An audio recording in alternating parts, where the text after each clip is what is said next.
কি আসছে প্রশ্নে এগুলা? What is the difference between hardware and software?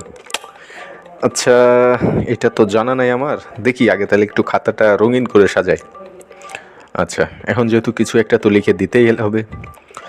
5 মার্কের যেহেতু প্রশ্ন, তাহলে 5 যদি পেয়ে যায় তাহলে 33 হয়ে যাবে, কোনো রকম টেনে টুনে পাস করে যাব। তার মানে এইটা মিস করা যাবে না। আচ্ছা, তাহলে আমি এটা সহজভাবে কিছু একটা লিখে দিয়ে দেখি।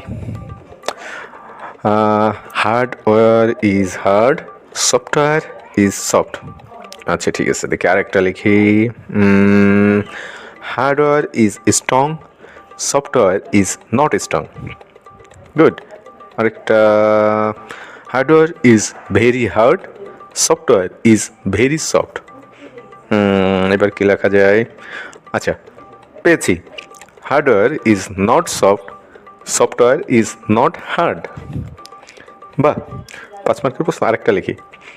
Strong person use hardware, soft person use hardware. ব্যাস, 5টা হয়ে গেছে, 20টাও ভরে গেছে, এবার পাস হয়ে যাবে।